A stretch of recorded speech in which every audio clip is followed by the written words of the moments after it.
आजको यस भिडियोमा भने हामीले एब्जर्प्सन एन्ड भेरिएबल कस्टिङ कसरी तयार पार्न सकिन्छ त भन्ने फर्मेटको बारेमा डिस्कस गर्न गइरहेका छौँ। भिडियोलाई अन्तिमसम्म हेर्नु होला। योभन्दा अघिल्लो भिडियोमा भने हामीले यही च्याप्टरसँग रिलेटेड क्वेसनलाई 2079 मा सोधेको क्वेसनलाई सोलुसन गरेका थियौँ र एकजना विद्यार्थी साथीले यसको फर्मेट चाहियो भनेर भन्नुभएको थियो। त्यस कारणले गर्दाखेरिमा अब फर्मेट पनि हेरौँ है त। ल, it can be prepared as below. हामीले सुरुमा अब हामीले एब्जर्प्सन कस्टिङको फर्मेट कस्तो हुन्छ त त्यो डिस्कस गर्दैछौँ है त। Dot company income statement under absorption costing. अब यहाँ कम्पनीको नाम दिया हुन सक्ला एबिसी होइन, त्यो कम्पनीको नाम लेख्ने। अनि यसको फर्मेट हुन्छ पार्टिकुलर डिटेल टोटल्स। सुरुमा हामीले opening stock unit, production unit, sales unit र क्लोजिङ स्टक युनिट्स निकाल्ने। जस्तो इक्जाम्पलको लागि मैले यहाँ एउटा इक्जाम्पल दिएको छु। जस्तो opening stock unit, production unit र सेल्स युनिट हामीलाई क्वेसनले दिएको छ भने क्लोजिङ स्टक पत्ता लगाउन सकिन्छ। कसरी त भन्दाखेरिमा ओपनिङ स्टक युनिट र प्रोडक्सन युनिट बराबर सेल्स युनिट र क्लोजिङ स्टक युनिट हुन्छ। जस्तो ओपनिङ स्टक र प्रोडक्सन युनिट जोडेपछि 26 र 1 ले 27,000 भयो भने अब हामीले सेल्स युनिट र क्लोजिङ स्टक युनिटलाई पनि 27,000 पुर्याउनु पर्छ।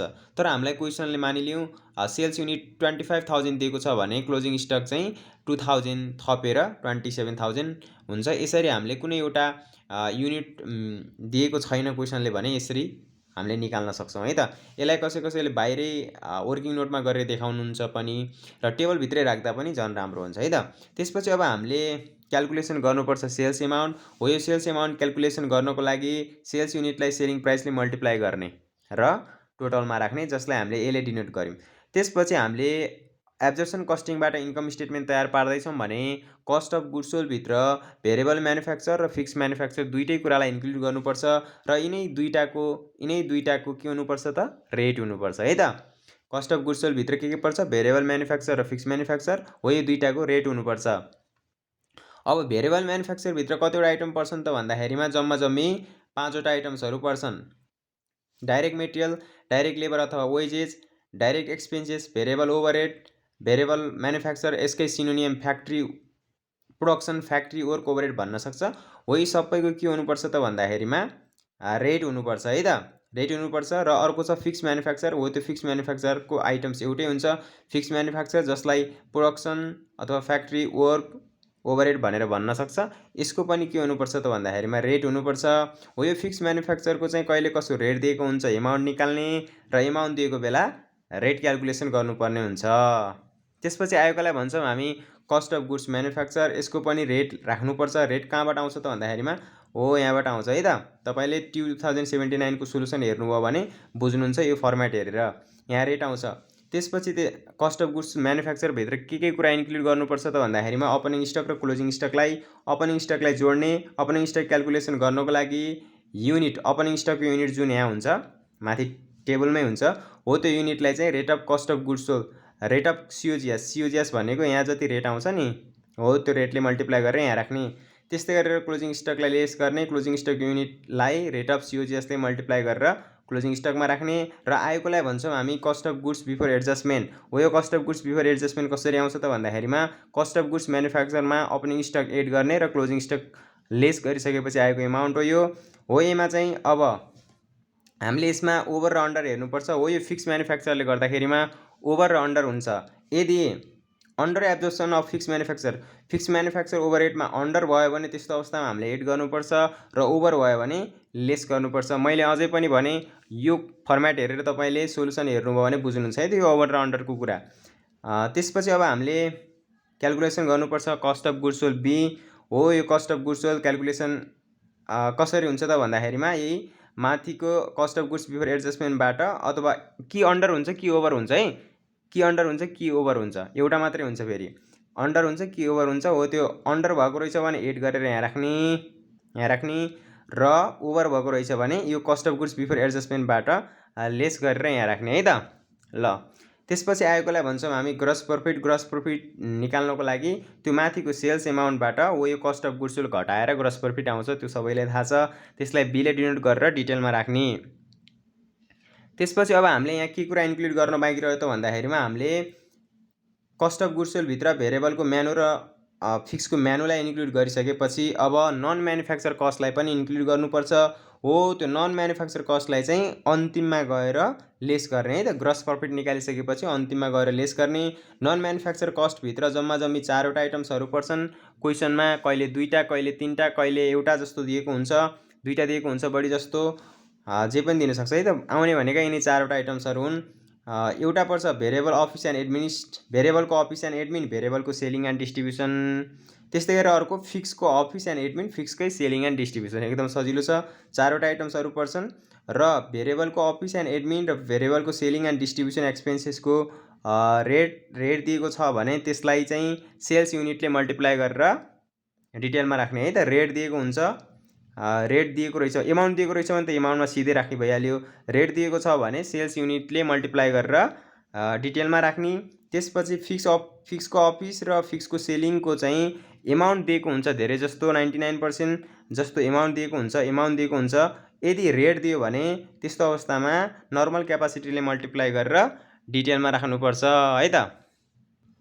अनि लास्टमा कि नेट इन्कम आउँछ कि नेट लस आउँछ एब्जर्प्सन कस्टिङबाट। यसरी हाम्रो एब्जर्प्सन कस्टिङबाट इन्कम स्टेटमेन्ट तयार पारिन्छ है त। अब भेरिएबल कस्टिङको पनि फर्मेट हेरौँ। फर्मेट चाहिँ पछाडि छ, ठिक छ। ल भेरिएबल कस्टिङबाट इन्कम स्टेटमेन्ट बनाउँदा के फरक छ त भन्दाखेरिमा यो कस्ट अफ गुड्स सोल्डमा आएर फरक हुन्छ है त। कस्ट अफ गुड्स सोल्डमा हामीले भेरिएबल म्यानुफ्याक्चरलाई मात्रै इन्क्लुड गर्छौँ। एब्जर्प्सन कस्टिङमा दुईटैलाई इन्क्लुड गरेका थियौँ, भेरिएबल म्यानुफ्याक्चरिङ र फिक्स म्यानुफ्याक्चर। तर भेरिएबल कस्टिङबाट हामीले इन्कम स्टेटमेन्ट बनाउँदैछौँ भने कस्ट अफ गुड्स सोल्डबाट आएर चेन्ज हुन्छ, अरू जस्ताको तस्तै हो है त, अगाडिको जस्तै हो। कस्ट अफ गुड्स सोल्डभित्र भेरिएबल म्यानुफ्याक्चरभित्र पर्ने आइटम्सहरू मात्रै राख्ने हो। त्यसलाई चाहिँ फेरि प्रोडक्सन युनिटले नै मल्टिप्लाई गर्नुपर्छ, जस्तो डाइरेक्ट मेटेरियल यी कुनै आइटम्सहरू दिएको हुन्छ त है त। ल त्यसपछि आएकोलाई भन्छौँ हामी cost of goods manufacture. Cost of goods manufacture पनि त्यही हो, यो सबै रेटहरूलाई जोडेर आउँछ। त्यसमा हामीले ओपनिङ स्टक एड गर्ने, क्लोजिङ स्टकलाई लेस गर्ने। ओपनिङ स्टकमा एमाउन्ट राख्नको लागि युनिट इन्टु रेट अफ सिओजिएस ए गर्ने होइन, अघिकै केही फरक छैन। त्यसपछि आएकोलाई भन्छौँ हामी cost of goods sold B.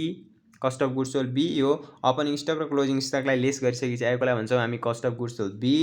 त्यसपछि अघि हामीले ग्रस प्रफिट भनेको थियौँ नि त, सेल्सबाट कस्ट अफ गुड्स सोल्ड घटाइसकेपछि आएको एमाउन्टलाई हामी अघिले ग्रस प्रफिट भनेको थियौँ। तर अहिले हामीले कन्ट्रिब्युसन मार्जिन भनेको छौँ, किन भन्दाखेरिमा हामीले कस्ट अफ गुड्स सोल्डभित्र भेरिएबल म्यानुफ्याक्चरलाई मात्र इन्क्लुड गरेको भएको कारणले गर्दाखेरिमा सेल्सबाट कस्ट अफ गुड्स सोल्ड घटाउँदाखेरि आएको एमाउन्टलाई, आएको जुन यहाँ एमाउन्ट हुन्छ त्यसलाई हामी ग्रस कन्ट्रिब्युसन मार्जिन भनेर भन्छौँ। ग्रस कन्ट्रिब्युसन मार्जिन आउँछ। त्यसपछि हामीले भेरिएबलको म्यानुलाई यहाँ एडजस्ट गरेर लगत्तै अब हामीले भेरिएबलकै नन म्यानुफ्याक्चरलाई लेस गर्ने है त। भेरिएबलकै नन म्यानुफ्याक्चर कस्टलाई लेस गर्ने। भेरिएबलको नन म्यानुफ्याक्चर कस्टभित्र दुईटा आइटम्सहरू पर्छन्, भेरिएबलको अफिस एन्ड एडमिनिस्ट्रेटिभ र भेरिएबलको सेलिङ एन्ड डिस्ट्रिब्युसन। यदि एमाउन्ट दिएको छ भने त एमाउन्ट दिइहाल्यो होइन, रेट दिएको छ भने सेल्स युनिटले मल्टिप्लाई गरेर राख्ने। त्यसपछि आएकोलाई भन्छौँ हामी नेट कन्ट्रिब्युसन मार्जिन।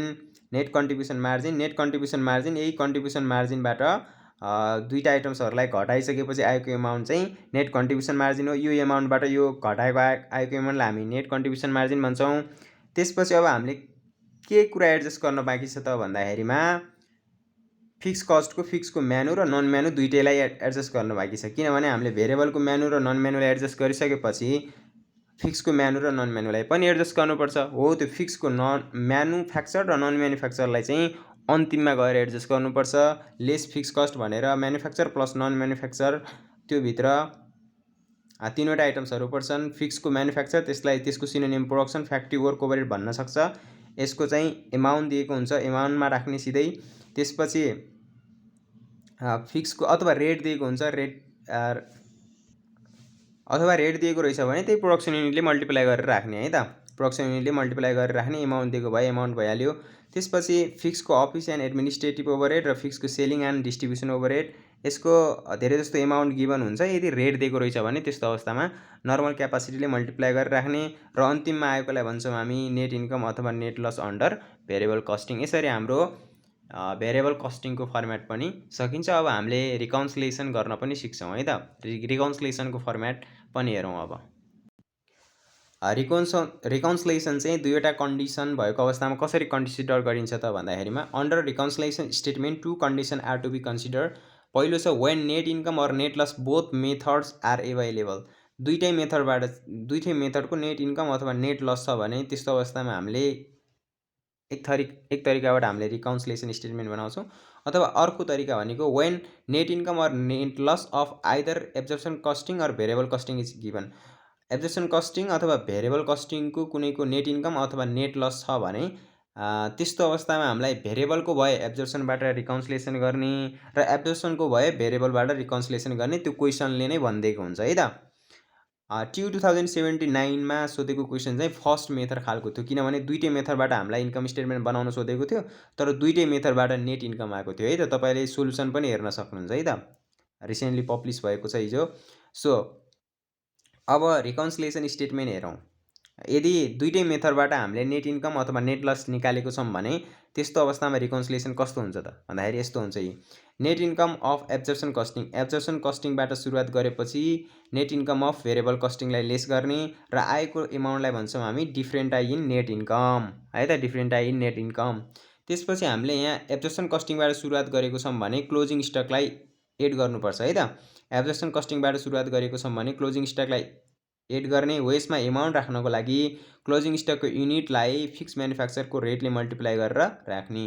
त्यस्तै गरेर अब क्लोजिङ स्टकलाई एड गरिसकेपछि ओपनिङ स्टकलाई लेस गर्नु पर्यो। ओपनिङ स्टकमा पनि एमाउन्ट राख्नको लागि युनिटलाई फिक्स म्यानुफ्याक्चर रेटले मल्टिप्लाई गरेर राख्ने।